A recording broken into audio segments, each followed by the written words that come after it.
కాంగ్రెస్ నేత రాహుల్ గాంధీ మాట్లాడుతున్నారు. లైవ్ లో చూద్దాం.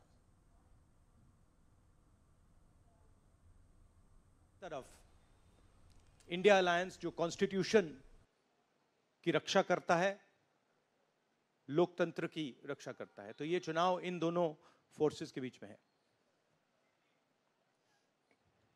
धन्यवाद. मौसमी सिंह, आज तक.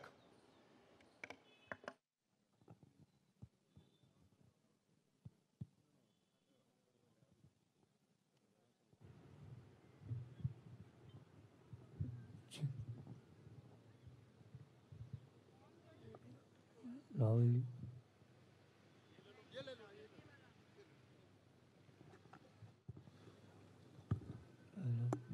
हेलो, मेरा सवाल मैडम सोनिया गांधी से है. मैम, अगर आपसे सवाल,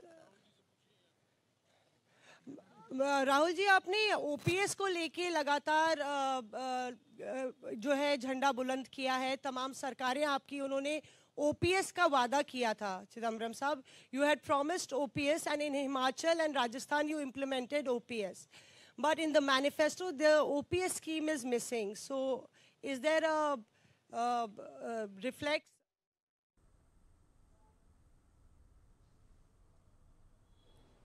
Congress manifesto, and what we have today is the final manifesto approved by the Congress Working Committee and the Congress President. While we are unhappy that what we had predicted has happened, we have in this manifesto suggested bold measures. పాంచ్ న్యాయ నినాదంతో కాంగ్రెస్ 2024 లోక్సభ ఎన్నికల యుద్ధ పేరి మోగించింది. కాంగ్రెస్ ప్రకటించిన మేనిఫెస్టోలో ఈ 5 అంశాలే కీలకం. అయితే ఈ 5 సూత్రాలు దేశ ప్రగతికి మూల స్తంభాలుగా నిలుస్తాయని కాంగ్రెస్ ప్రకటించింది. కాంగ్రెస్ అధ్యక్షుడు మల్లికార్జున ఖర్గే, మాజీ అధ్యక్షురాలు సోనియా గాంధీ, అలాగే రాహుల్ గాంధీ మేనిఫెస్టోను ఢిల్లీలో విడుదల చేశారు. యువ న్యాయ్, న్యారీ న్యాయ్, కిసాన్ న్యాయ్, శ్రామిక్ న్యాయ్,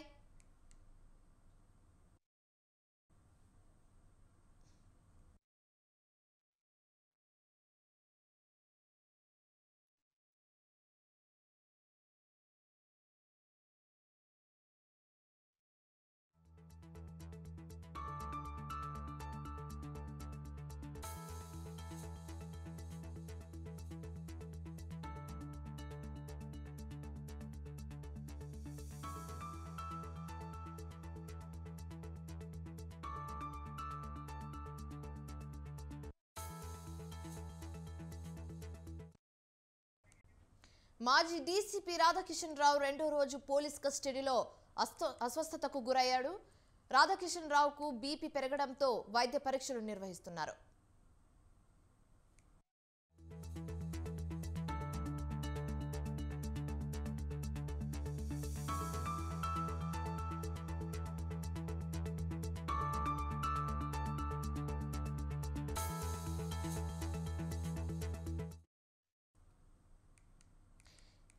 మాజీ డీసీపీ రాధాకిషన్ రావు రెండో రోజు పోలీస్ కస్టడీలో అస్వస్థతకు గురయ్యారు. రాధాకిషన్ రావుకు బీపీ పెరగడంతో వైద్య పరీక్షలు నిర్వహిస్తున్నారు.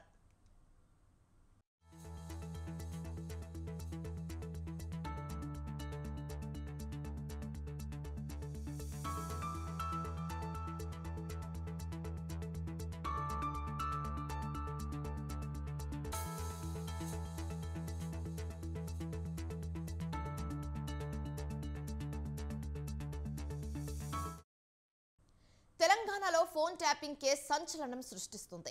పోలీసులు విచారణ జరిపే కొద్దీ సంచలన విషయాలు బయటపడుతున్నాయి. తాజాగా మాజీ డీసీపీ రాధాకిషన్ రావుకు నాంపల్లి కోర్టు పోలీస్ కస్టడీ విధించింది. రాధాకిషన్ రావు రెండో రోజు కస్టడీ విచారణ కొనసాగుతుంది. బంజారా హిల్స్ పోలీస్ స్టేషన్లో ఆయనని విచారిస్తున్నారు. మొదటి రోజు ప్రైమరీ ఇన్ఫర్మేషన్ సేకరించారు. రాధాకిషన్ కు ప్రభాకర్ రావు, ప్రణీత్ రావులతో సంబంధాలపై ఆరా తీశారు. అయితే ఇవాళ రెండో విచారణలో ట్యాపింగ్ సంబంధించి కొన్ని ఆధారాలను రాధాకిషన్ ముందు పెట్టి విచారించే అవకాశం ఉంది. అయితే ఇప్పటికే నల్గొండలో మరో 2 కానిస్టేబుళ్లను పోలీసులు విచారిస్తున్నారు.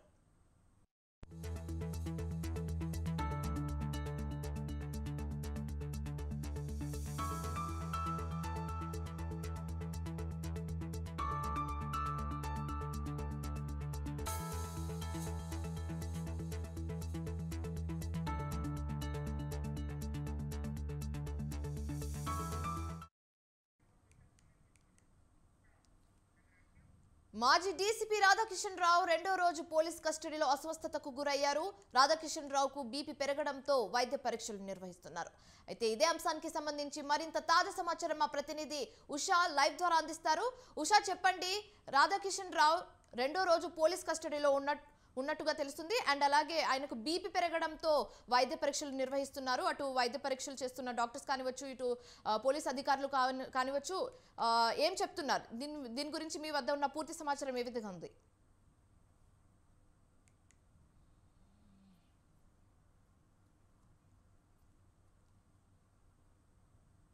కస్టడీలో భాగంగా రాధాకిషన్ రావుకి తీవ్ర అస్వస్థత గురవడంతో వెంటనే బీపీ లెవెల్స్ డౌన్ అవడంతో వెంటనే ఇక్కడ ఉన్నటువంటి స్థానికంగా ఉన్నటువంటి హాస్పిటల్ వైద్యులు ఎవరైతే ఉన్నారో వారిని బంజారాహిల్స్ పోలీస్ స్టేషన్ కి పిలుచుకొచ్చి అతని లోపలే ఏదైతే బంజారాహిల్స్ పోలీస్ స్టేషన్ లోపలే ఏదైతే చికిత్స అయితే అందిస్తున్నట్టుగా తెలుస్తుంది. మొత్తానికి చూస్తున్నట్టయితే నిన్నటి నుంచి కూడా రాధాకిషన్ రావు ఈ ఫోన్ ట్యాపింగ్ వ్యవహారానికి సంబంధించి ఎలాంటి సహకరించడం లేదు, ఏదైతే అధికారులు అడిగేటువంటి ప్రతి ప్రశ్నకి కూడా అతను సహకరించడం లేదు అన్న ఆరోపణలు కూడా వినిపిస్తున్నాయి. మరోవైపు చూస్తున్నట్టయితే ఆధారాలు ఏవైతే ఉన్నాయో గతంలో అతను మాజీ ఓఎస్పీగా టాస్క్ ఫోర్స్ డిపార్ట్మెంట్ లో ఉండేటప్పుడు ఉన్నటువంటి ఆధారాలు ఏవైతే ఉన్నాయో ఎన్నికల సమయంలో నగదు ఎక్కడి నుంచి ఎక్కడికి తరలించారు అన్నటువంటి వాటి మొత్తాన్ని కూడా మొబైల్ డేటా మొత్తాన్ని కూడా అతని ముందు ఉంచి కూడా ప్రశ్నించడం జరిగింది. నిన్న మొదటి రోజు విచారణ సుదీర్ఘంగా 6 గంటల పాటు జరిగింది. రెండో రోజు విచారణ ఏదైతే 10 గంటల నుంచి మొదలైనటువంటి విచారణ మొత్తం కూడా రాధాకిషన్ రావు కాసేపట్లోనే అస్వస్థతకు గురవడంతో వెంటనే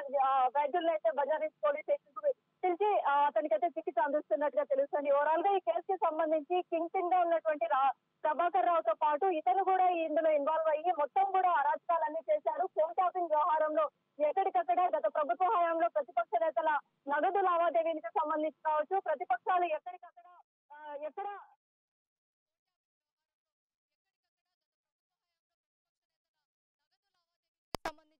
ప్రతిపక్షాలు ఎక్కడ నగదు పంపిణీ చేయడానికి వెళ్ళినా కానీ ఆ వెహికల్ని వెంటనే సీజ్ చేయడము, ఆ వెహికల్కి సంబంధించినటువంటి ఇన్ఫర్మేషన్ మొత్తం కూడా ఫోన్ ట్యాపింగ్ ద్వారా క్యాప్చర్ చేయడము, వాళ్ళని రెడ్ హ్యాండెడ్గా పట్టుకోవడము, ఈ వివరాలన్నింటినీ కూడా అతని వద్ద ఉంచి ప్రశ్నిస్తున్నారు. శివాని, సంబంధించి అటు నల్గొండలో కూడా 2 కానిస్టేబుల్ని విచారిస్తూ ఉండడం మనం వింటున్నాము. అయితే దీనికి సంబంధించి మీ వద్ద ఉన్న పూర్తి వివరాలు ఏ విధంగా ఉన్నాయి?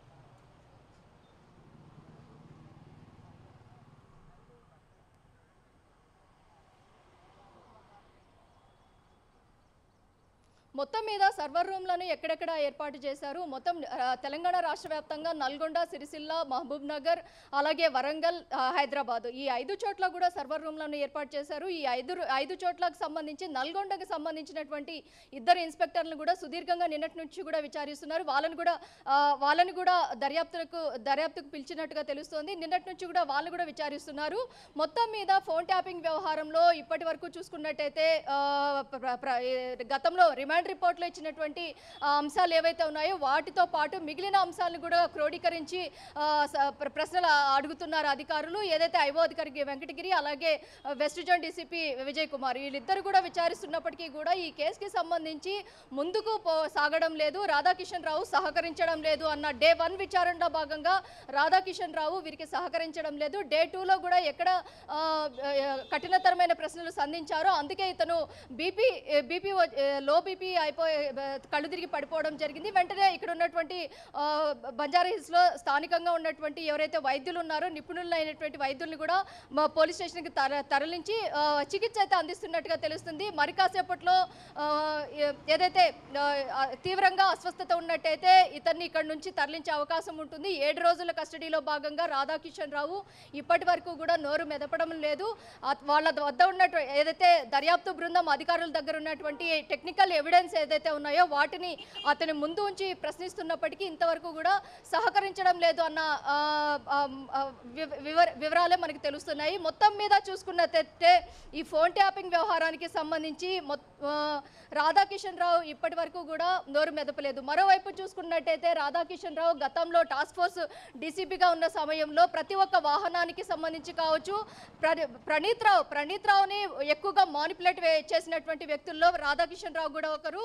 ఏదైతే కాంటాక్ట్ నెంబర్స్, ఏదైతే ప్రతిపక్ష నేతలకు సంబంధించినటువంటి కాంటాక్ట్ నెంబర్ ఏదైతే ఉందో దాన్ని ఇవ్వడం ప్రభాకర్ రావు ఇచ్చినటువంటి కాంటాక్ట్ నెంబర్ ఆధారంగా ప్రణీత్ రావు దాన్ని ట్యాపింగ్ చేయడము, ఆ ట్యాపింగ్ చేసినటువంటి ఇన్ఫర్మేషన్ ఆధారంగా టాస్క్ ఫోర్స్ టీం అక్కడికి చేరుకోవడము, వెంటనే ఆ నగదును సీజ్ చేయడము. మొత్తం కూడా ఇదే కాకుండా ఎమ్మెల్యేల కొనుగోలు వ్యవహారంలో కూడా భారీ ఎత్తున ఫోన్ ఇదైతే సీసీ కెమెరాస్ మొత్తాన్ని కూడా ఎమ్మెల్యేల ఎరకేసుకి సంబంధించి మొత్తం మొయినాబాద్ ఫామ్ హౌస్ ఏదైతే ఉందో అక్కడ మొత్తం కూడా అమర్చినట్టుగా కూడా తెలుస్తుంది. ఈ ఫామ్ హౌస్ కి సంబంధించి సీసీ కెమెరా ఫుటేజెస్ మొత్తాన్ని కూడా, ఈ ఎవిడెన్సెస్ ను కూడా అతను ముందు ఉంచి, రాధాకిషన్ రావు ముందు ఉంచి కూడా ప్రశ్నిస్తున్నారు అధికారులు. మొత్తం మీద ఈ రోజు రెండో రోజు విచారణలో ఈ పరిణామం ఏదైతే ఉందో రాధాకిషన్ రావుకి స్వల్ప అస్వస్థత రావడం, ఈ పరిణామం ఏదైతే ఉందో ఈ దర్యాప్తు ముందుకు సాగడానికి అయితే ఇది కొద్దిగా ఆలస్యత్వంగా ఉంది. నిన్న కూడా కస్టడీలోకి కొంచెం ఏదైతే ఫార్మాలిటీస్లో భాగంగా ఆలస్యంగా తీసుకున్నారు కాబట్టి అధికారులు 6 గంటలు మాత్రమే ప్రశ్నించారు. ఈ రోజు చూసుకున్నట్టయితే ఎన్ని గంటలు ప్రశ్నించే అవకాశం ఉంటుంది? ఏదైతే 7 రోజుల కస్టడీలో భాగంగా ఈ 2 రోజుల కస్టడీని కూడా, ఈ 2 రోజుల విచారణను కూడా నీరుగార్చినట్టుగా చేస్తున్నారు. రాధాకిషన్ రావు సహకరించట్లేదు అన్న అభియోగాలు కూడా వినిపిస్తున్నాయి. Shivani. Right, thank you Usha.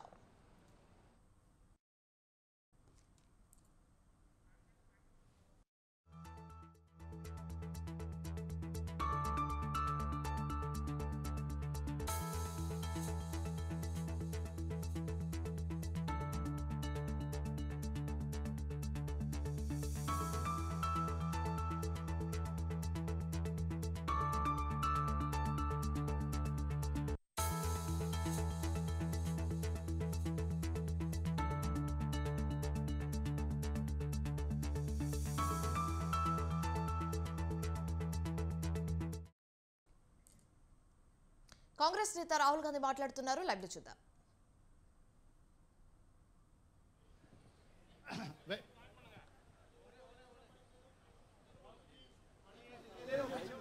Vanakkam. South India's mic is not on, brother. But you have a very strong voice. You can speak without the mic. Sir, Vanakkam. Vanakkam. Venkatraman from Dinamala from Tamil Nadu. Advance congratulations to the Congress party, which is due to this serious campaign by the DMK party and Congress leaders. You are going to get 10 out of 10 seats from Tamil Nadu in the forthcoming parliament election. Do you think the same trend will you expect from the across the country? Well, you know, I'm not a soothsayer. Unlike many political commentators, I can't predict the future. But what I'm confident of is that this is a much closer election than is being propagated by the media. It is a close election, and we are going to fight an excellent election, and we are going to win the election. Thank you. Please do remember one thing. Please do remember that there was a similar feeling being generated by the press when Mr. Vajpayee was Prime Minister. There was the India Shining campaign. So we have a similar idea being propagated. India Shining with 2-3 new dimensions. International dimension, all sorts of new dimensions. Full support by the monopolists in the country. But do remember what happened to the India Shining campaign. And do remember who won that campaign. Thank you.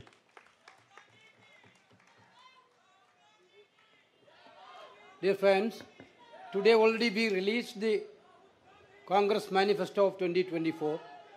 Tomorrow in 2 places, we are launching the manifesto with huge rallies. One is in Jaipur. Tomorrow morning, the manifesto launching will take place in Jaipur. And second rally of launching the manifesto will take place in Telangana, Hyderabad in the evening. There were 2 programs tomorrow. One is in Rajasthan, one is in Telangana for launching the manifesto. I once again thanking all of you for participating in this event. Thank you, Venugopal ji. अब सेवा दल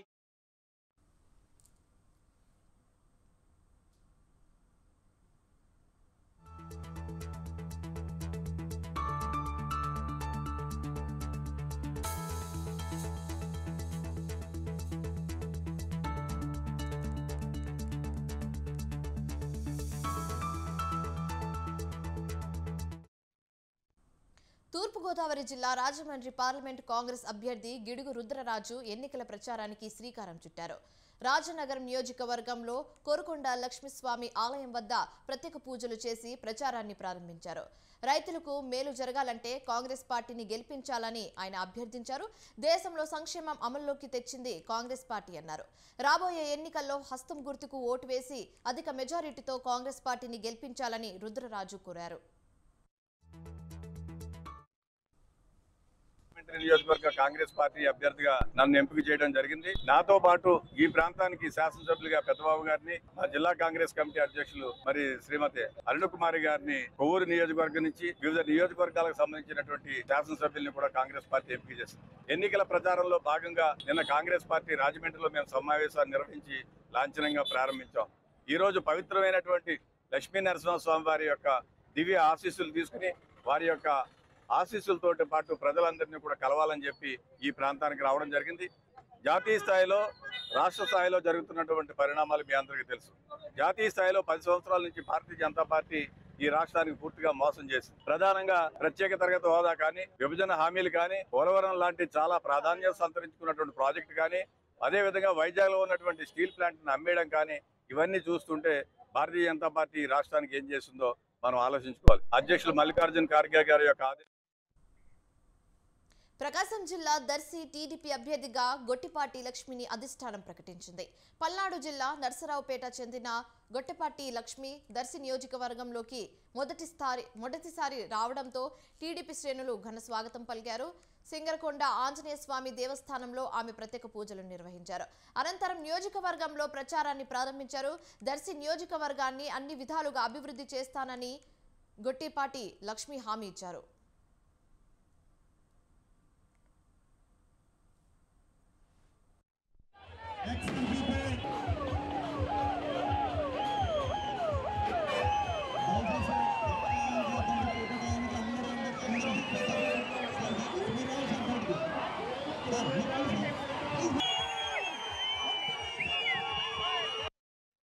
రాష్ట్ర అభివృద్ధి భవిష్యత్తు కోసం మహానేతలంతా కలిసి ఈ కూటమిని ఏర్పాటు చేశారు. నన్ను ఇక్కడ ఉమ్మడి అభ్యర్థిగా ప్రకటించడానికి చాలా ధన్యవాదాలు. ఇవాళ ర్యాలీకి అందరూ నాయకులు, ప్రజలందరూ వచ్చి నాకు మద్దతు తెలుపుతున్నారు. దర్శిని నేను అభివృద్ధి బాటలో నడిపిస్తాను. రాష్ట్ర అభివృద్ధి భవిష్యత్తు కోసం మహానేతలంతా కలిసి ఈ కూటమిని రైట్. ఇవి ఇప్పుడు వరకు ఉన్న updates. For more updates keep watching స్వతంత్ర.